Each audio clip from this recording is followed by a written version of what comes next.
조선공제조합 설립을 통한 중소중견조선 RG 지원 확충 방안입니다. 제가 이게 사실은 오래된 아이디어이기도 하고, 근데 아까 모두에 우리가 말씀하신 바도 있지만은 실제로 저도 금융기관에 산업은행에서 오래 있으면서 계속 그 RG 관련해 가지고는 계속 인발부가 됐습니다. 또 산업은행에서도 최고 그 금융위 차원에서도 최고의 이제 우리 관심 사항이 늘 그 조선 지원 관련해서 RG였습니다.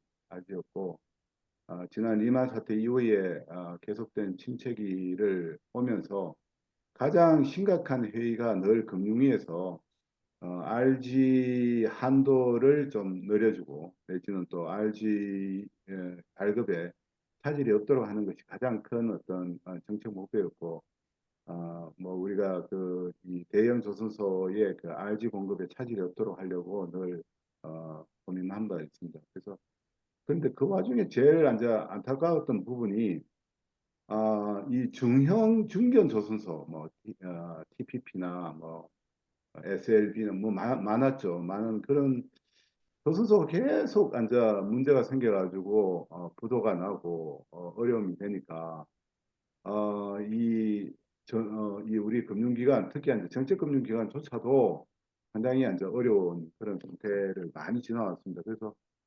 금융기관에서 중견조선소에 대한 RG 지원이 그야말로 하나의 그 뭐 트라우마가 되고 또 엄청 좀 어려운 그런 어떤 테마가 됐습니다. 어, 아시다시피 그때 당시에 이제 지금 하나오션이지만 대우조선이나 현대에 대한 또 삼성중업에 대한 지원은 이 탑티어에 대해서는 우리가 뭐 같이 간다라는 측면에서 어느 정도 가고 또 중간에 여러 가지 굴곡도 있었지만 지금까지 끌고 왔는데 중견은 그때그때 이제 손실이 그 현실화될 때마다 은행에서 되게 힘들었습니다. 힘들어가지고 그나마 남아있던 이 많은 이 굴지의 그 중견 조선사들이 거의 이제 이 탑티어로 가는 문턱에서 무너진 경우를 많이 봐왔습니다. 그래서 그때도 그렇고 지금도 그런데 이제 이 중견 조선소의 그 RG가 안 되고 RG가 안 되니까 수주가 안 되고 수주가 안 되니까 다시 경영에 정상화가 안 되는 이런 어떤 악순환이 계속되는 그런 거를 자주 우리가 목도를 하고 있습니다. 지금도 마찬가지인데요. 지금도 이제 소위 말해서 슈퍼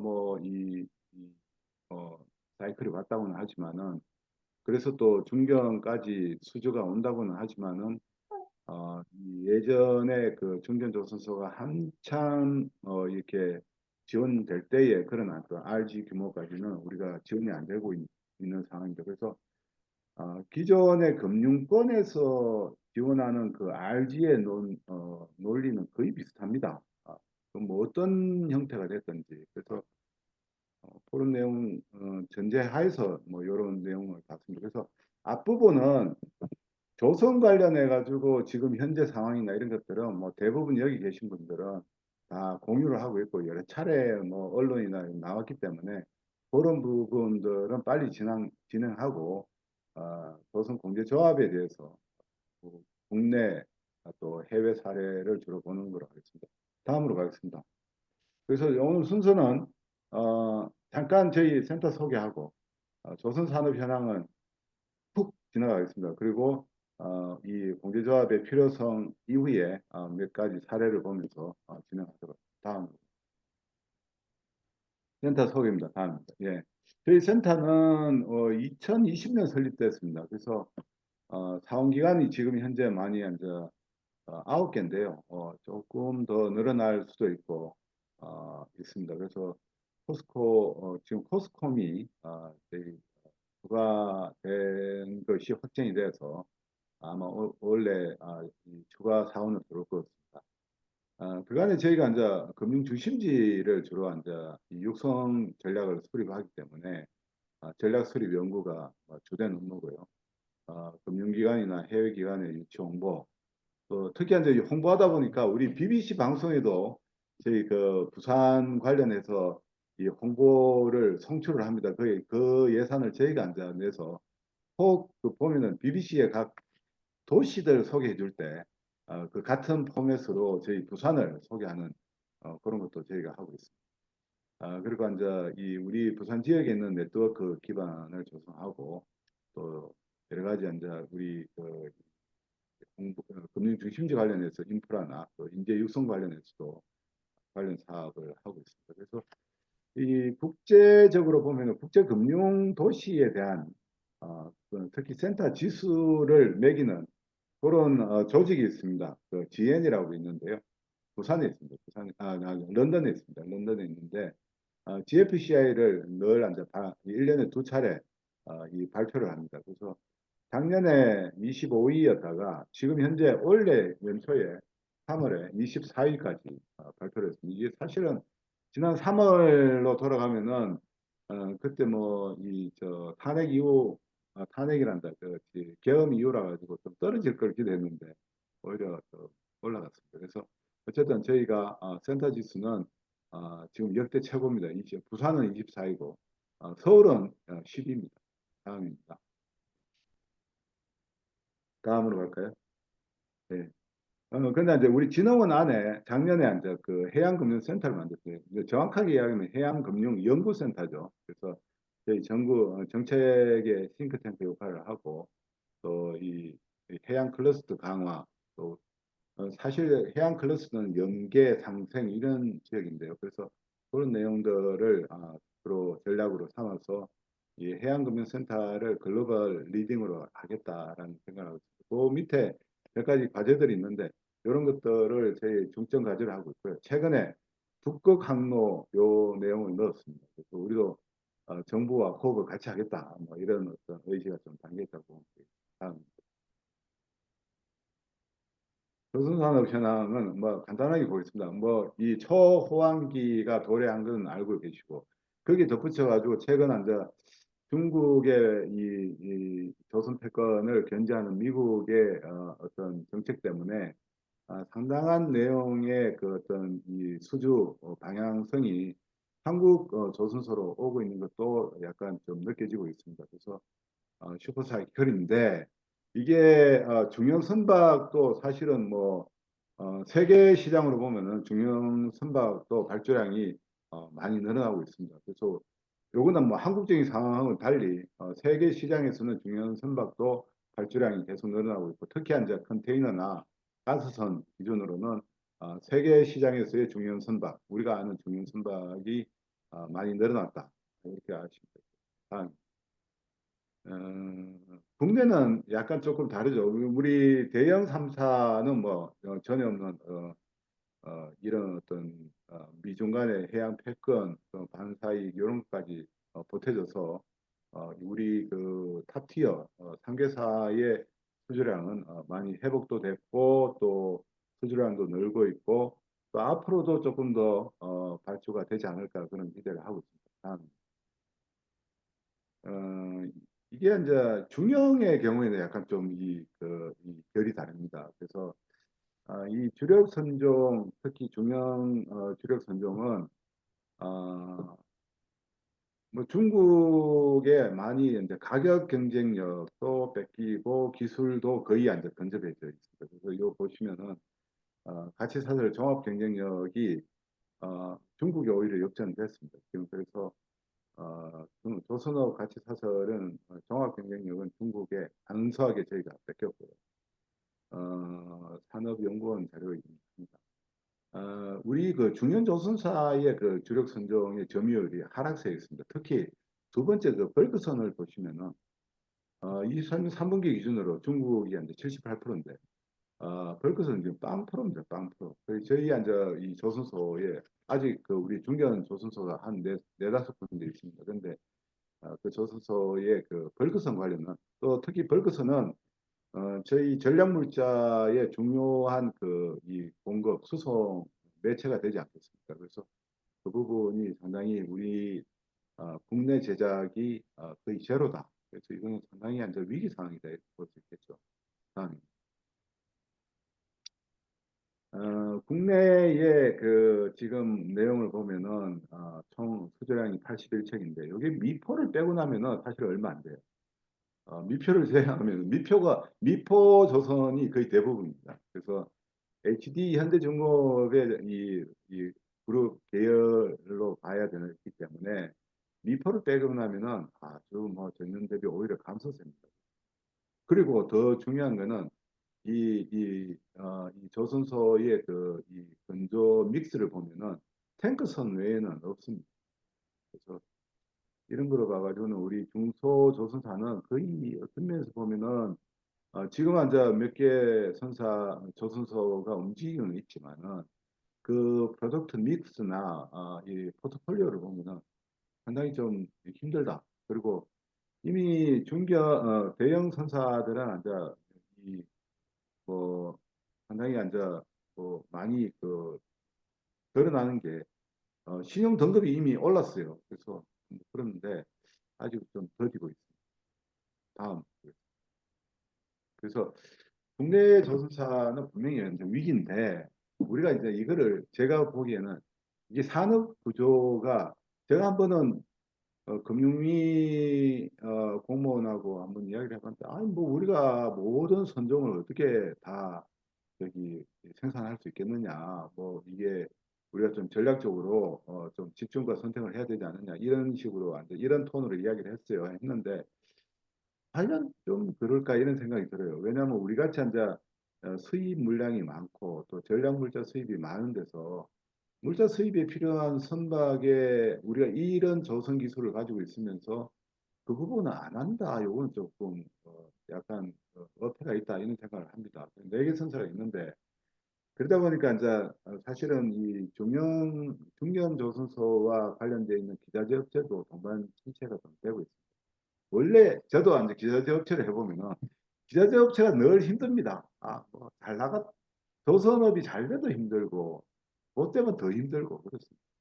왜냐하면 이제 이 조선사들이 어쨌든 원가 경쟁력을 갖기 위해서 이 기자재 업체들을 많이 좁니다. 그래서 늘 제가 기자재 업체들을 같이 보면서 진짜 이 기자재 업체들이 많이 힘들구나 이런 생각을 많이. 그래서 우리 조선 산업이 가치 사슬이 상당히 취약지대가 어디냐, 아픈 손가락이 어디냐, 소위 말해서 사각지대가 어디냐, 중소 중견 조선사인데 지난번에 제가 원화 선박금융할 때도 아니고 우리가 원화로 하면은 국내 부분이 좀 강조가 돼 가지고 이게 살아날 것이다 이게 하나 있고요. 그래서 진짜 중소중견을 버릴 것이냐 이런 부분은 다시 한번 생각해 봐야 되고 그 밑에 부분에 보면은 우리가 사실은 이제 중소중견 조선소가 있으면서 그걸 통해 가지고 저희가 뭐 신형이나 또 신기술이나 이런 것들 또 신기술과 관련돼 있는 기자재들을 같이 이렇게 인정해보고 시험해보면서 그게 이제 대형 조선소로 퍼져나가는 이런 형태의 우리가 경쟁력 강화 구조가 있었는데 그런 부분들이 이제 좀 무너졌다 이렇게 볼 수 있겠죠. 다음 가시죠.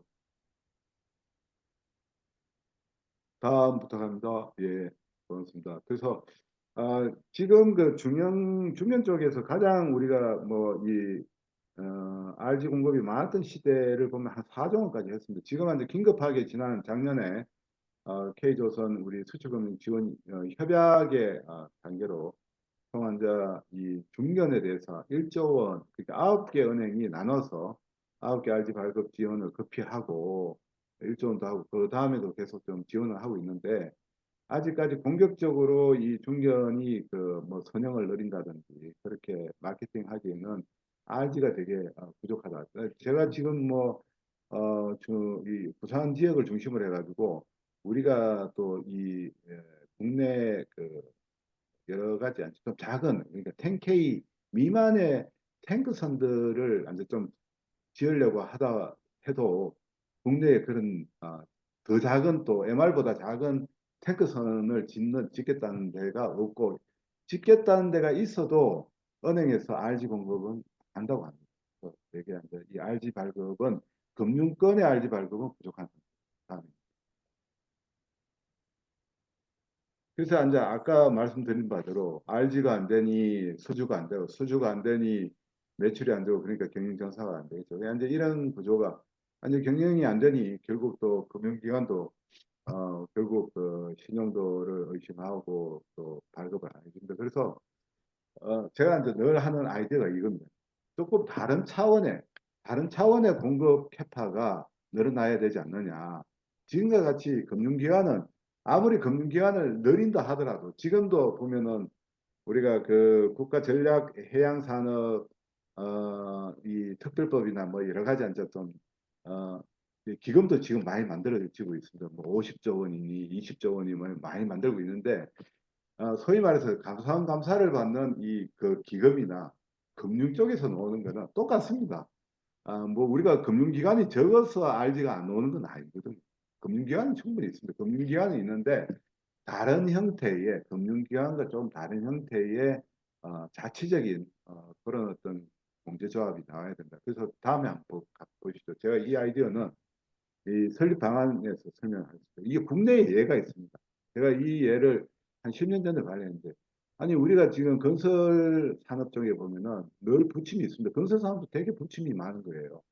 조선업만 그런 게 아니고 해운업만 그런 게 아닙니다. 건설업도 부침이 많습니다. 근데 요즘도 건설업이 되게 어렵지 않습니까? 근데 건설업이 어렵다고 해서 건설업 관련해 가지고 하자 보증금이나 이행 보증에 대해서 부족하다는 거는 그 어디에서 들어보지 못했어요. 그 이유가 뭐냐면 여기 있습니다.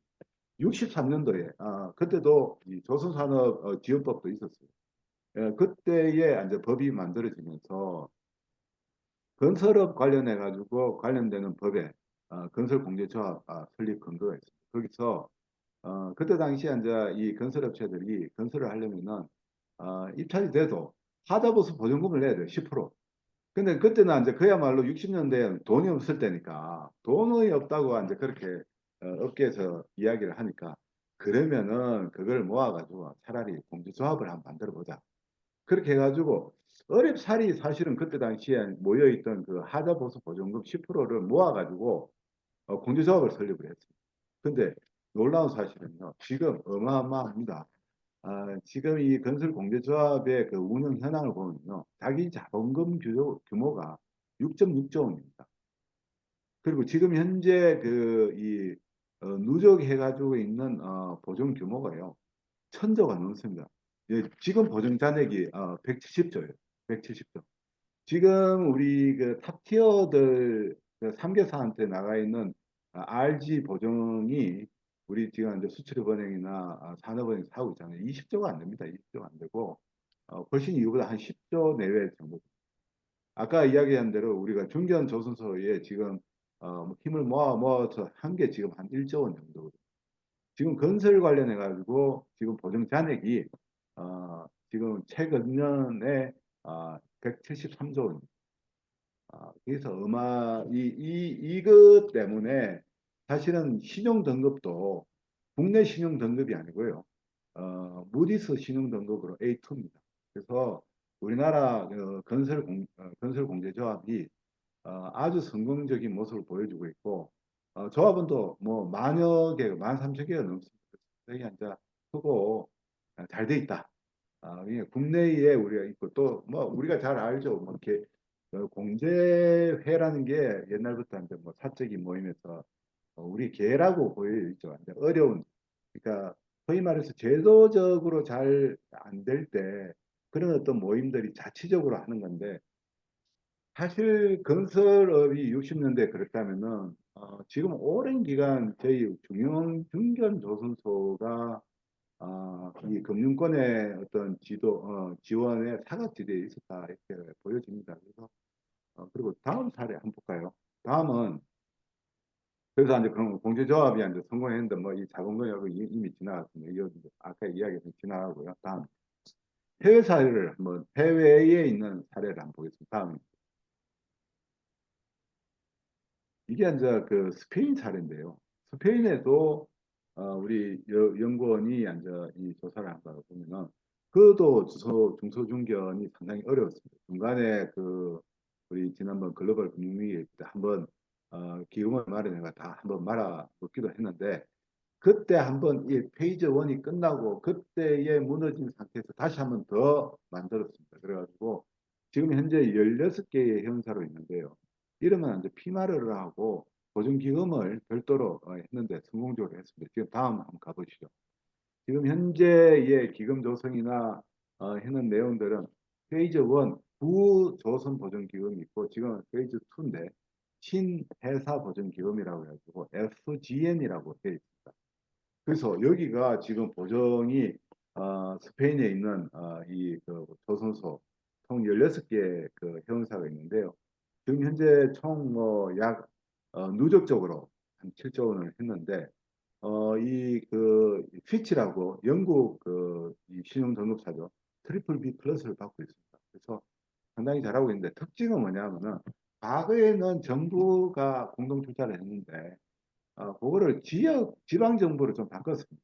그래서 약간 민간의 영역으로 했고 기금 외에 별도의 그 이 운영 기구를 하나 만들어서 별도의 이제 주식 회사를 만들었습니다. 그래서 기금이 있고 그 기금에 대한 기획은 피마르라는 데서 하고 실제 운영은 SPB가 하는 그런 어떤 분리 체제를 하고 있습니다. 그래서 나름 잘하고 있고 내부적으로도 좀 좋은 성과를 인정을 받고 있는 거죠. 아, 요거는 이제 그런 내용들을 요약해 놨습니다. 참고하시면 되고요. 아, 그래서 저희가 생각하는 거는 뭐 간단합니다. 지금도 법안이 있습니다. 어디를 찾아보면 있는가 하면요.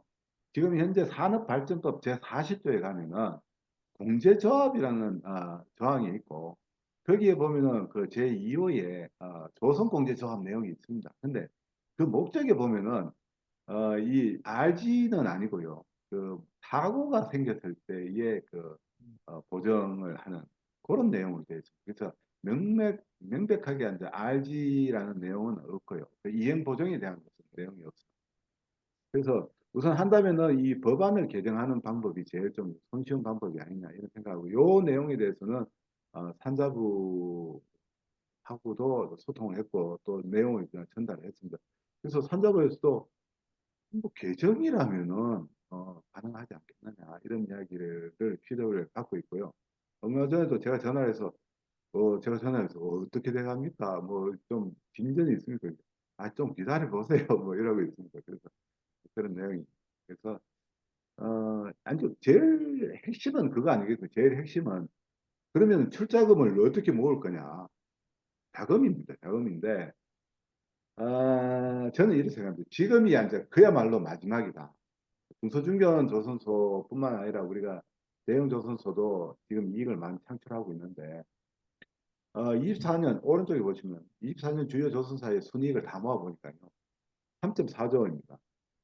거기서 한 10%면은 한 3.4천억, 3천억 정도가 나오죠. 그래서 이 부분을 이제 투자세 공제나 이런 식으로 하고 이게 이제 출연을 한다고 해서 뭐 이게 출자니까 이게 뭐 그냥 비용으로 나가는 게 아니고 이 투자 자산으로 남아 있는 거죠. 그러면서도 법인세 세 공제를 받게 되면은 상당히 뭐 효력이 있고 요 정도는 컨센서스가 충분히 되지 않을까 이런 생각이 들고 제가 중소조선 중소중견 조선 어, 조선 연합회 저 조합이죠.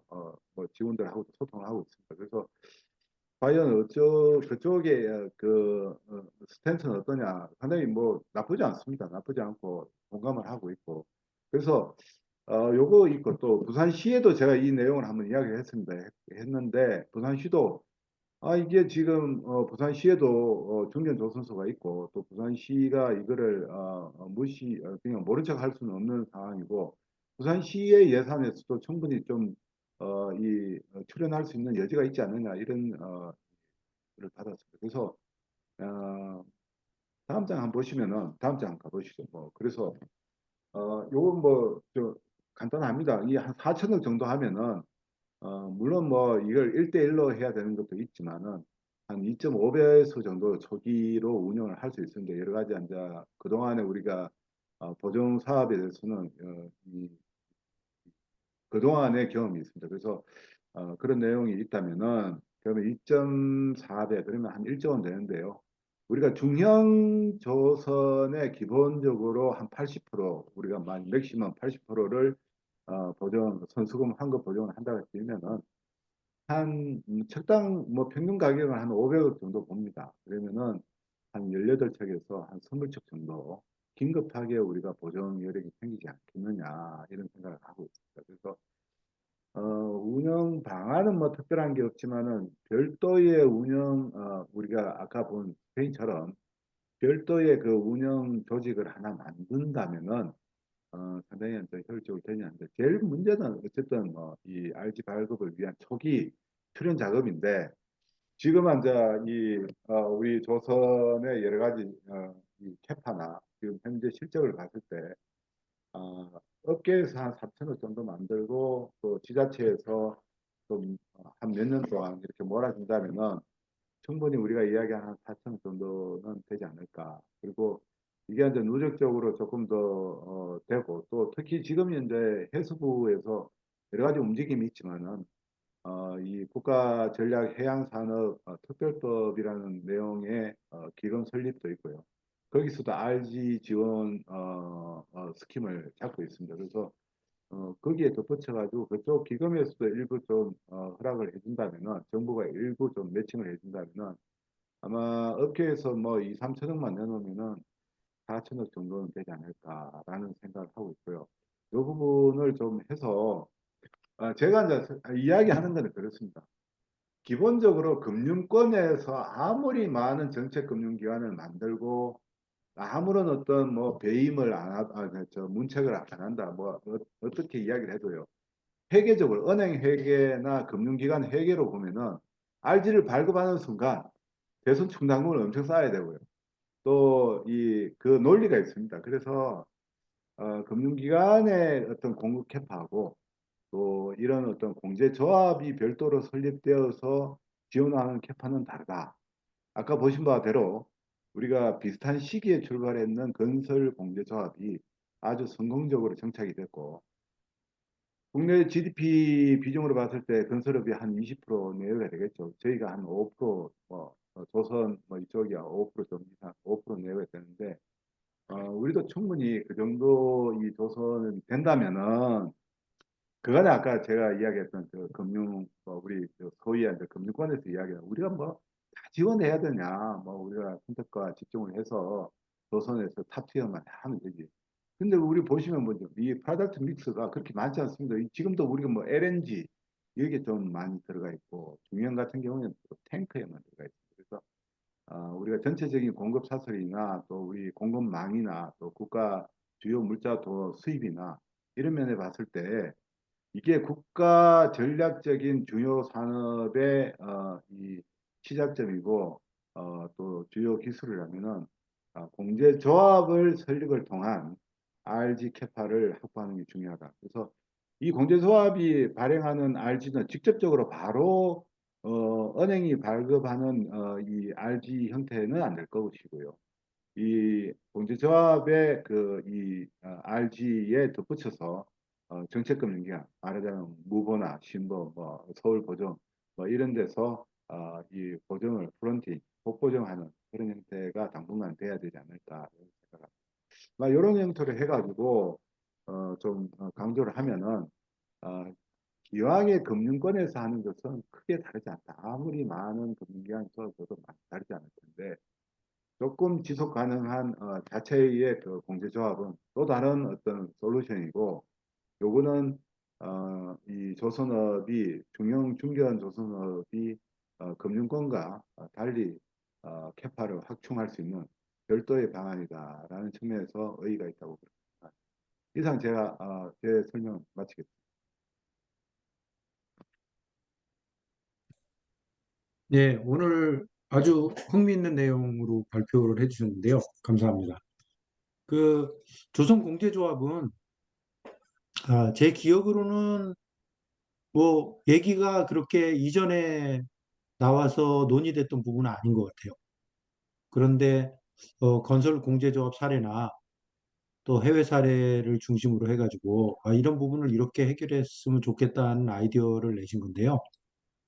상당히 저는 흥미있게 들었습니다. 흥미있게 들었고 어, 이제 뭐 다른 분들 의견 먼저 들어보고 제가 얘기를 하도록 그렇게 하는 게 좋을 것 같은데요. 혹시 그 말씀 들어보시고 우리 박재성 씨도 되게 오랜만에 오셨네요. 네, 안녕하세요. 서울 보증에. 예, 예, 예. 잘 지내시죠? 네, 예. 뭐 보증 쪽에 계시니까 또 하실 의견도 좀 있으실 것 같고, 그래서, 지금 이동희 박사님 발표 들으시고, 혹시 이렇게 질문하실 거나 코멘트 하실 내용이 있으면 자유롭게 얘기해 주시기 바랍니다.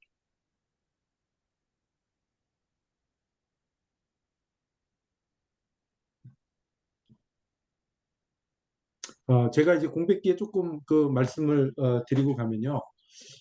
우리나라 조선이 그 프로덕트 포트폴리오를 보면 상당히 narrow and shallow 섹터에 있어요. 그러니까 그게 뭐 LNG 선이 됐든 어, 대형 컨테이너 선이 됐든 아니면 뭐 VLCC가 됐든 상당히 건조 척수가 많지 않고 시기적으로 몰리는 시기와 또 그 소강 상태인 시기가 이렇게 극명하게 차이가 나는 그 한마디로 말씀드리면 평소에 리퀴디티가 그렇게 크지 않고 냇물로 얘기하면 확 불어났다가 또 바짝 말랐다가 하는 형태가 반복되는 그런 세그먼트에서 우리가 그 선박을 건조하고 있다 이런 생각이 듭니다. 그거는 우리가 고부가선 그러니까 저부가선은 어떻게 보면 중국에 뺏기고 중국에 비해서 경쟁력을 잃고 고부가선에 대해서만 경쟁력을 유지하기 때문에 오는 그런 문제라고 생각을 해요. 그래서 지금 이제 조선공제조합으로 중소 중견선사의 어떤 그 수주 애로를 해결하자 하는 좋은 아이디어에 앞서서 생각해야 되는 게 우리 중견 중소조선소가 결국은 이제 중소 선박을 짓는 조선소인데 현대 미포 같은 경우에는 아까도 이제 그 이동해 박사님 말씀하셨지만 현대 미포 같은 경우에는 탱커 쪽으로 특화를 하는 바람에 그 전 세계에서 탱커는 또 약간 그 작은 선형이지만 어느 정도의 기술적 안정성이라든지 그 평판 이런 게 요구되는 선형이라서 우리가 일부 유지하고 있는 것 같은데요. 그렇지 않고 다른 조선소들이 과연 경쟁력 있게 그 선박을 건조할 수 있는 그런 어떤 기반이 갖춰진 건지 그게 먼저 얘기되고 그 다음에 이제 그 금융기관이 우려해서 그 RG 발급을 안 하는 거잖아요. 그래서 그 문제를 해결하는 문제를 얘기해야 되지 않을까 이런 생각이 듭니다. 그거에 대해서 조금 뭐 조선 쪽에 계신 분이나 여기도 이제 계실 텐데요. 그런 분들 조금 의견을 들어보는 것도 나쁘지 않을 것 같아요. 네, 저 여쭤보고 싶은 게 있어서 좀 먼저 여쭤봐도 될까요? 예, 그 이동현 센터장님 말씀해 주신 거 잘 들었습니다. 저도 되게 흥미롭게 잘 들었습니다. 그 일단은 제가 먼저 궁금한 거 두 가지 좀 여쭤보고 싶은데요. 여기 발표 자료 설명해 주신 거 보시면은 4천억 원에 2.5배를 설정을 해서 1조 원으로 이제 계상을 하셨는데 제가 잘 몰라서 여쭤보는 건데요. 2.5배라는 게 좀 알려져 있는 배수이기 때문에 그렇게 설정을 하신 걸까요? 예, 그렇습니다. 우리가 뭐 신보나 기보나 그동안 이제 보정 사업을 하던 여러 가지 이제 형태에 있는데 보통 뭐 우리가 보정을 할 때 부도 발생 그 비율이나 뭐 이런 어떤 통계적인 케이스에 그거로 하면은 뭐 엄청나게 배수가 높습니다. 근데 그건 아니고 통상적으로 이런 류의 그 보정 사업을 할 때에 초기의 모델은 보통 이제 안정되면 한 4배수 정도까지 할 수 있는데 이거는 그야말로 우리가 다 알다시피 뭐, 이 일대일로 할 수는 뭐, 그거는 너무 완전 좀 보수적인 거고, 가장 초기 사업을 할 때는 2.5배라는 것이 통용되는, 이론적으로도 좀 어느 정도 확보가 된 그런 수치입니다. 그렇다고 예, 해서 뭐 저 두, 4천억인데, 딸랑 뭐 8척만 하겠다. 그래도 되긴 되겠지만, 그래도 어느 정도 이제 이 컨센서스가 있고 또 계속적으로 지자체나 또 업계나 또 그와 관련해서도 또 정부에서도 무관하지 않기 때문에 그런 내용들을 좀 갖춰준다면 법적인 테두리에서 개정도 되고 한다면은 충분히 우리 사회에서 이미 우리가 연구해 본 바로 2.5배수 정도는 가장 뭐 가장 어떻게 보수적인 차원에서의 배수다 이렇게 볼 수 있습니다. 네, 이건 제가 금융을 잘 몰라서 좀 무식한 질문일 수도 있는데요. 그 운영 방안에 있어서 RG 발급을 할 때 공제조합에다가 정책금융을 이제 복보증을 쓴다라고 말씀을 해주셨는데 이게 복보증을 쓰게 되면은 결론적으로 현재 RG 발급을 하는 체계하고 크게 다르지 않을까라는 생각이 듭니다. 그러면은 이게 그러니까 무보나 신보 쪽에서 좀 다르진 않을 것 같다는 생각이 얼핏 들어서 그게 좀 궁금해서 여쭤보는 것이고요.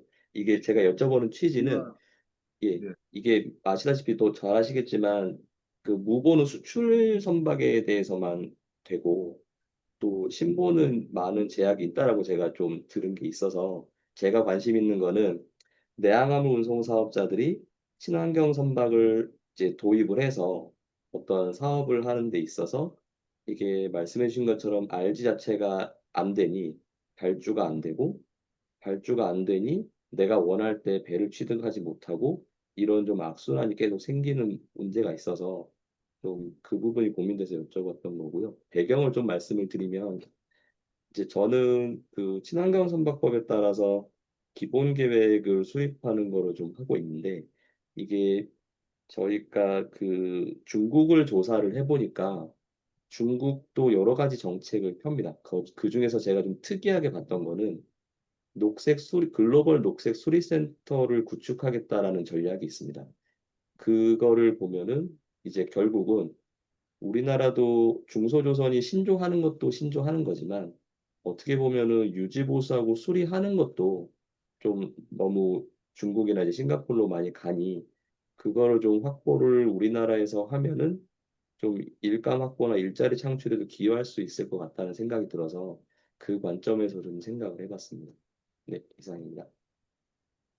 그 아까 말씀 주신 바대로 지금은 이제 똑같은 거 아니겠느냐. 어차피 그 엔드 마지막 보정하는 이제 무보 입장에서는 또 다른 거긴 한데 결국은 이제 원천적으로 일보정을 하는 기관이 이제 금융기관만 있다가 일보정을 하는 이제 기관으로서 자체적인 공제조합이 하나 더 들어가는 거죠.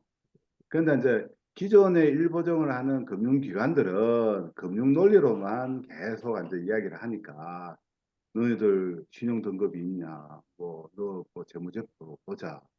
그리고 또 이게 금융기관들이 또 보수적이잖아요. 그러니까 금융기관이 많이 하는 이야기는 자, 지금은 수익이 돼. 그러면 보수적으로 만약에 인플레가 돼서 만약에 인건비도 오르고 원자재 가격이 오르면 너가 어떡할래? 과거에 원자재 가격이 30% 올란 적이 있거든. 그거 어떡할래? 뭐 이런 식의 이야기를 막 해요. 그러면은 이게 신용된 것도 없고 뭐 조선소는 지금 앉아 몰려가 있는데 뭐 이 말리거든요. 이게 금융기관들 하는 거에 대해서 저도 금융기관이 있었기 때문에 안 해주려고 하면은 별의별 질문을 다 합니다. 그건 안 해줘요. 근데 이제 그런 일보정 기관들의 일률적인 어떤 논리에서 공제조합은 좀 다르지 않겠느냐. 좀 다르다. 업계의 공통적인 어떤 솔루션을 주는 거기 때문에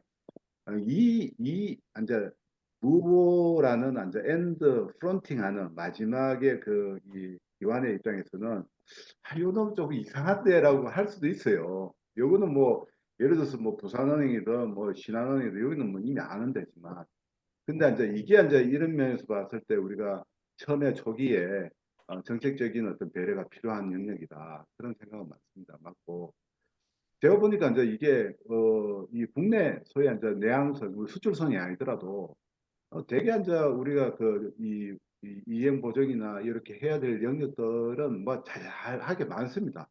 그런 게 많고 또 친환경 관련해서도 아까 말씀하셨지만은 사실은 지금은 이제 저희가 이 중형 중견 조선소가 필요한 게 우리나라가 암벽이 좋잖아요. 그 해안에 있는 암벽 수심이 좋고 해가지고 사실 수리조선은 RG가 필요 없습니다. 우리가 뭐 선수금 받고 뭐 그런 내용이 그렇게 많지가 않기 때문에 수리조선 같은 경우에는 우리가 중소중견이 지켜지면 사실 뭐 우리 수리조선이 어떻게 될지 모르지만 돈 많은 우리 미국 형님들이 와가지고 하는 조선은 우리가 충분히 받아먹을 수 있거든요.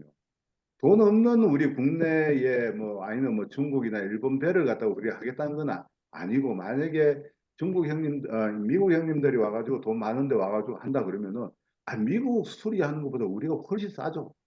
그리고 이 보안도 잘 돼 있고 또 우리 해안이 전부 다 이 수심이 깊어가지고 아니 옆에 붙여놓고 한다면은 도크가 없어도 충분히 할 수 있거든요. 그래서 그런 측면에 봐서는 아까 제가 이야기했는데 우리 생태계에서 중소중견이 과연 없어지면 우리한테 덕이냐?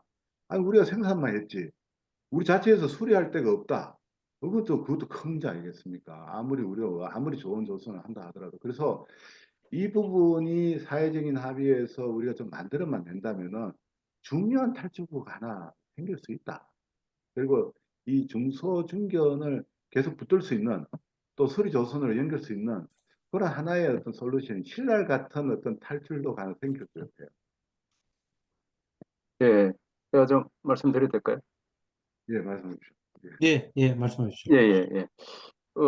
저는 뭐 굉장히 좋은 시도라고 생각을 하고요. 생각도 굉장히, 저도 굉장히 긍정적으로 판단을 해보고 있습니다. 우선은 현재의 금융기관들이 과거에는 했지만 지금 못하고 있는 이유는 여러 가지 금융기관에 대한 규제가 좀 많기 때문에 저는 그렇다고 봅니다. 그러니까 대표적으로 말씀하신 대로 그 기한을 하는 담당자의 책임을 무시하지 못하니까 그분들이 도저히 어, 이 RG 발급에 대해서는 담당자가 끌어하면 이 담당자는 뭐 본인이 기한을 하고 뭐 나중에는 잘못되면 본인이 책임을 져야 되기 때문에 도저히 현재의 금융기관 또 규제가 아주 금융에 대한 규제가 강한 현재의 우리 체제로서는 저는 중소조선소에 대한 RG 발급은 굉장히 앞으로도 계속 불가능할 것이다. 저는 그렇게 생각을 했고요. 그나마 이제 희망적인 것은 이제 공제라는 제도를 좀 활용을 하면 되겠다는 생각을 저도 했었는데, 저는 이게 뭐 사이즈보다는 우선은 시작하는 것이 매우 중요하다고 생각을 합니다. 사이즈는 어차피 보증도 뭐 여러 기관이 공동으로 또 보증을 할 수도 있으니까, 누군가가 좀 책임을 지고 끌고 나갈 아예 목적이 공제 금융인 그런 그 RG 보증이 목적인 그런 금융기관이 만들어져야 이게 중견 조선소에 대한 보증이 가능할 것이다. 저는 그렇게 생각을 했고요. 저는 한 세 가지 정도 포인트에서 이게 우리가 설득 포인트를 좀 더 강화할 필요가 있겠다는 생각을 했습니다. 우선은 첫 번째로는 이 수익자가 누구냐, 조선 이제 공개조합이 만들어지면 수익자가 누구겠느냐. 물론 이제 국내 조선소나 지역 산업 뭐 등등 이렇게 다 되겠지만, 저는 첫 번째로는 외국 선주도 물론 1차적으로 이득을 볼 수 있겠죠. 중국 대비 또 한국도 경쟁적으로 이렇게 조선을 경쟁사가 하나 더 생기니까 외국 선주들도 분명히 반길 것이다. 다만 오히려 저는 국내 선주가 더 반길 것이라는 생각을 합니다. 이렇게 국내 선주가 상대적으로 외국 선주보다 더 유익한 효과가 있다면 이건 정책적으로 타당할 만하다는 생각이 들고, 다만 이제 그것이 왜 그 정도까지 저는 생각을 했냐면, 현재 국내 선주가 한국 선박이 현재 한 1억 700만 톤 정도 되거든요. 제가 이거는 강의 자료 만들면서 찾아봤던 자료인데 1억 700만 톤 정도 되는데 이게 뭐 신조든 중고선을 도입을 했든 구매를 했든 간에 이 선박의 건조 야드를 보니까 70%가 국내에서 건조한 선박, 우리 선주들이 가지고 있는 현재 보유 2024년 말 기준으로요. 그럼 70%의 선박을 국내에서 건조한 선박이고 나머지 중국에서 한 19%, 한 20% 정도 되고 뭐 일본 등 그 외에 한 20% 이렇게 10% 정도 이렇게 됩니다. 그러면 이 지금 현재 우리 선주들이 이제 소유한 선박들이 되게 어떤 선박이냐면 초대형선, 울트라 라지 컨테이너 캐리어 정도, HMM 등이 가지고 있는 초대형선을 제외한 대부분의 선박은 우리 중형 조선소에서 다 건조할 수 있는 선박입니다. 다시 말씀드리면 헐크가 현재 이제 그 선대의 한 40%, 그다음에 탱크가 선대 한 30%, 나머지 뭐 대형 큰 선의 한 20%, 나머지 한 10% 이렇게 되거든요. 그러면 대형 큰 선 빼고 몇 가지 LNG든 특수선을 빼면 우리 중형 조선소가 아까 제가 말씀드린 대로 국내 선주의 선박의 70%를 조성한다면 7 곱하기 8 하면 56%, 약 60%의 선박을 현재 우리가 고려를 하고 있는 중형 조선소에서 건조를 하고 있습니다. 이건 다시 말씀드리면 중형 조선소가 살아야 우리 국내 해운의 선주들의 공급망이 갖추어진다는 거죠. 그렇지 않으면 대부분 중국 가서 건조를 할 수밖에 없는데 중국 건조도 점차 어려워진다고는 저는 들었습니다. 특히 소형 선박은 더더욱이 어렵고 그 이런 어려움이 제가 이제 두 번째로 말씀드린 게 대부분이 중형 조선소 물량이라는 점이고 세 번째로는 미래가 더 암울하다는 겁니다. 지금 아까 제가 말씀드린 벌크 선대가 한 40% 되는데 그 40%의 선대 중에 한 20% 정도 대체 연료를 가지고 있습니다. 대체 연료 선박이고 나머지 어, 그 3에 한 30% 정도 되겠네요. 30% 정도가 대체 연료 선박인데 이게 초기 대체이기 때문에 LNG입니다. 나머지 그 대부분의 선종에서는 우리 대체 연료를 가진 선박이 한 10% 내외 이 정도밖에 되지는 않습니다. 이게 물론 이게 인과성이 있는지는 모르겠어요. 중형 조선소가 없어서 대체 연료 투자도 지연됐다 이렇게 말할 수는 없는데 앞으로 대체 연료 선박을 적극적으로 투자해야 되는 한국 그 해운사의 입장으로서는 이 중형 조선소의 부활이 매우 긴박하고 아주 중차대한 영향을 줄 것이다. 저는 그렇게 좀 생각을 하는 면이 있습니다. 이렇게 세 가지 포인트에서 본다면 이 공제조합은 반드시 좀 만들어져서 중형 조선소가 다시 활발하게 가동돼야 된다. 그렇게 생각을 합니다. 발표 잘 들었습니다. 김 교수님한테 질문이 하나 있는데, 아까 그 60%, 70%, 80% 이렇게 하실 때, 그, 데드웨이트 기준입니까? 척수 기준입니까? 뭡니까, 그게? 죄송합니다. 데드웨이트 기준입니다. 약 1억 700만 톤을 기준으로 한 겁니다. 데드웨이트 기준으로. 예, 그게 이제 약간 제가 생각할 때 들으면서, 착시가 약간 있을 수도 있겠다라고 생각한 부분이 뭐냐면, 우리나라 보유한 선대가 데드웨이트 기준으로는 대형선이 많기 때문에, 어, 일단은 대형선, 최근에 지은 대형선, 그러니까 HMM 선박이라든지 이런 것들이 워낙 압도적으로 많기 때문에 그 부분이 통계를 많이 잡아먹지 않았을까 하는 생각이 들었고요. 그 다음에 중소선박도 있을 거예요. 중소선박이 꽤 포션이 될 텐데 그게 제가 생각할 때 노선이라서 연식이 오래돼 가지고 옛날에 우리나라가 중소형 선박의 경쟁력이 있을 때 건조한 선박이 아니겠나. 그러니까 최근 건조한 선박이 우리나라 그걸 이제 연식으로 좀 나눠보면 통계에 조금 그 해석할 여지가 좀 있지 않을까 그런 생각이 들었습니다. 들으면서.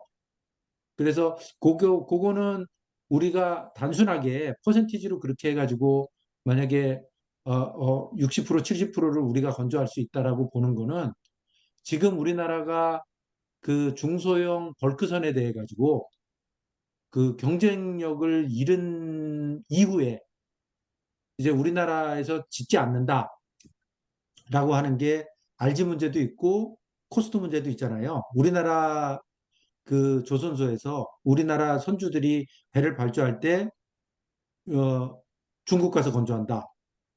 이렇게 할 때는 그 비용 경쟁력 측면에서도 있는데 제가 아까 모두에 말씀드렸던 거 관련해 가지고 뭐 안 박사님도 말씀해 주셔도 좋고 임상석 교수도 조금 말씀해 주실 수 있으면 좋겠는데 저는 어떻게 생각하냐면 저는 탱커 일부를 제외하고 프로덕트선 일부를 제외하고는 우리나라가 그 중소형 선박에서는 경쟁력을 잃었다 이렇게 보거든요.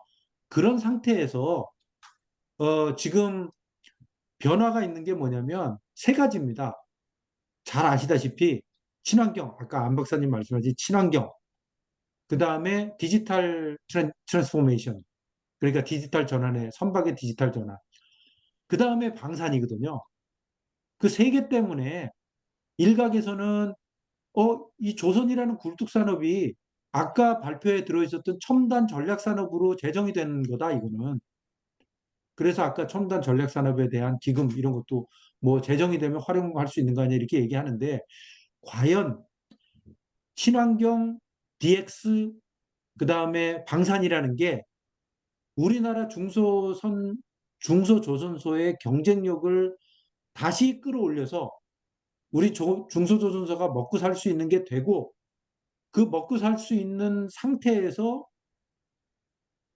RG라는 게 큰 장애인이 돼 있어서 먹고 살지 못하게 되니까 이 문제를 해결해야 된다. 이렇게 가는 거라면 좋겠다 이거죠, 저는.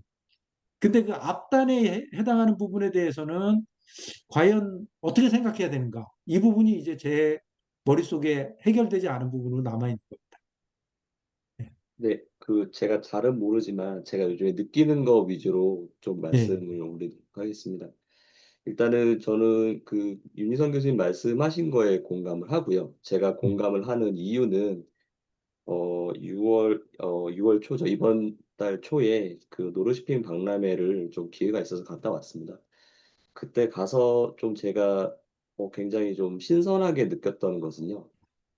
조선업에 대해서 인도, 터키 굉장히 심각하게 생각하는 산업으로 예, 바뀌었다라고 생각합니다. 제가 이렇게 느끼는 이유는 우리나라 기업들이 차린 부스보다 음, 인도 그리고 아까 말씀 터키 이런 쪽에서는 굉장히 더 크게 합니다. 그리고 아마 아시겠지만 오슬로 연안에 뾰로드에 전기 추진 선박이 있습니다. 전기 추진 도선이 시리즈가 있는데요. 그 선박을 건조를 터키에서 했더라고요. 음, 예, 근데 굉장히 잘 만들었습니다. 그 배에 음, 승선해서 제가 느낀 거는 정말 거짓말이 아니라 소음과 진동이 없습니다. 음, 그거를 저는 우리나라도 할 수 있다라고 생각하거든요. 그러면 그 관점에서는 그 일단은 우리나라 선주들은 일감을 주고 싶은데 신용 문제가 있으니 우리나라 조선소들한테 일감이 전달이 안 되고 일감이 없으니 이제 조선소들은 고민들을 하시는 거죠. 이걸 내가 더 유지를 할 것이냐 아니면은 아예 그냥 땅 메꿔가지고 뭐 부동산을 할 것이냐. 그런 측면에서 저는 좀 필요한 문제라고 생각을 해서 말씀을 음, 드리는 거고요. 제가 또 한 가지 나라가 더 빠졌는데, 베트남도 음, 생각보다 조선업에 대해서 심각하게 육성하려고 생각을 하고 있군요. 아마 더 잘 아시겠지만, 이제 풍력 발전, 해상 풍력 발전과 관련해서 크루 트랜스퍼 베셀이 있습니다. 그게 이제 하이브리드나 아니면은 전기 추진으로 많이 좀 검토들을 하시는데, 그거를 베트남에서 생각보다 잘 만드시더라고요. 음, 그래서 저는 충분히 할 수 있다라고 생각을 하고요. 센터장님께 저는 한 가지 더 여쭤보고 싶은 게 아까 운영 방안에서 공제 조합 있고 복보증을 이제 무보나 신보가 이제 씌우는 거를 말씀해 주셨는데 혹시 공제 조합 자체가 복보증을 할 수 있는 지위는 말이 안 될지가 좀 궁금합니다. 예, 답변하시기 전에 제가 먼저 코멘트를 하고 그 내용으로 넘어갔으면 좋겠는데요. 그, 윤 교수님 말씀은 이제 이 RG에 앞서서 우리 조선소의 근본적인 문제를 말씀하신 것 같아요. 어, 저는 뭐 그 근본적인 문제에 대해서는 동의를 하고요. 다만, 그럼에도 불구하고, 현재 남아있는 조선소가, 지금 그런 근본적인 문제 때문에 없어진 조선소가 남아있는 조선소의 한 두세 배가 넘고요. 남아있는 조선소가 유일하게, 뭐, 그나마 정상적으로, 또 원활하게 사업하는 현대미포나 HG중공업 밖에 없죠.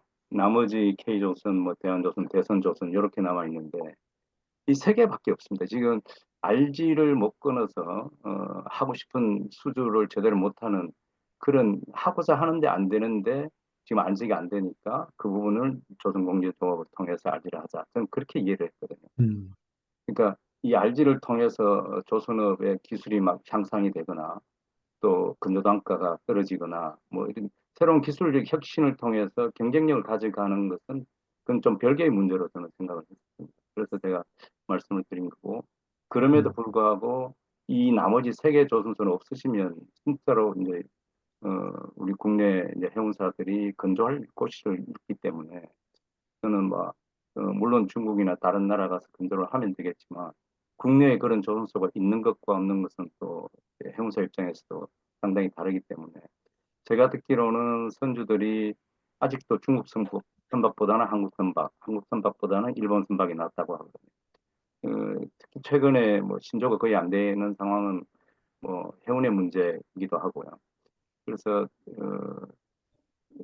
어떤 뭐랄까 국내의 그 근접 가격에 대한 경쟁력도 여러 가지 기술 혁신을 통해서 조선소들이 아니 이미 선주들이 발주할 의향을 가지고 있더라고요.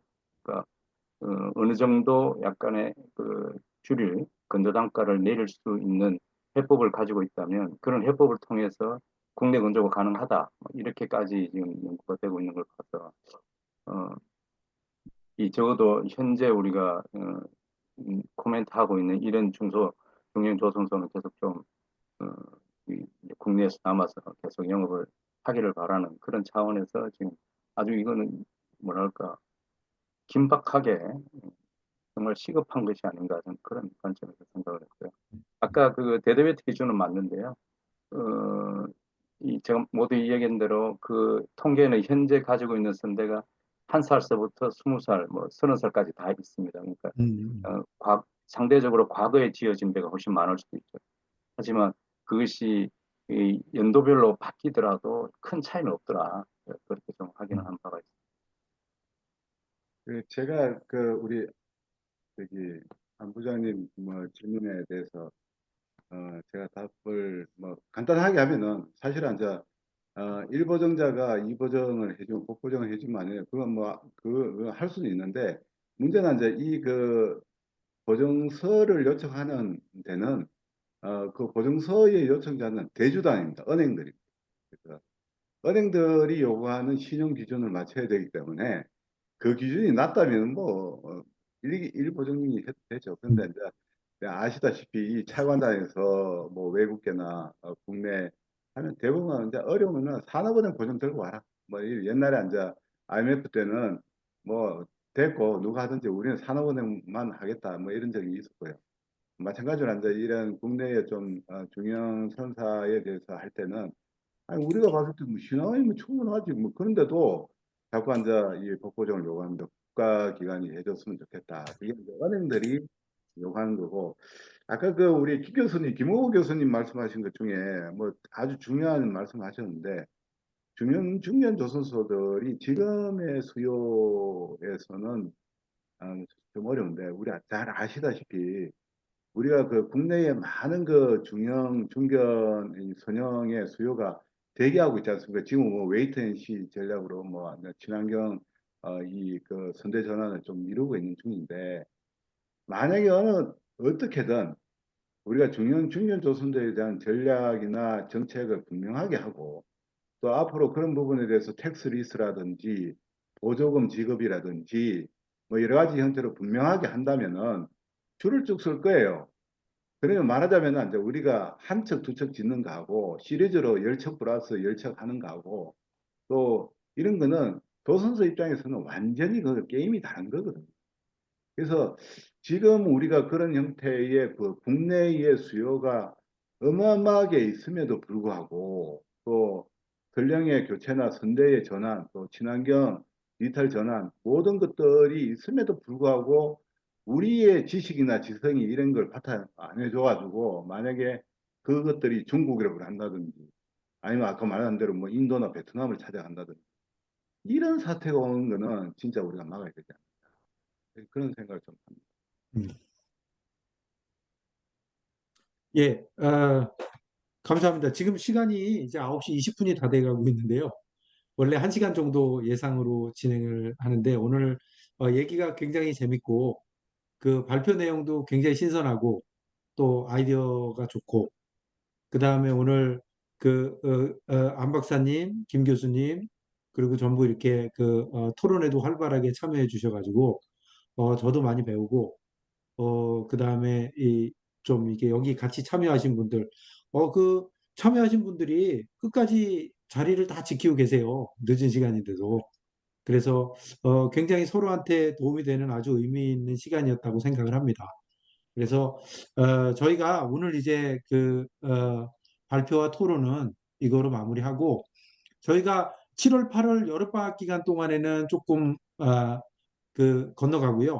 9월에 다시 좋은 주제로 여러분들 찾아뵙고, 9월, 10월, 11월, 뭐 12월까지 해가지고 좋은 주제로 또 이렇게 해양금융 전문가들이 모여서 같이 배우고 토론하고 하는 어, 그런 기회를 갖도록 그렇게 하겠습니다.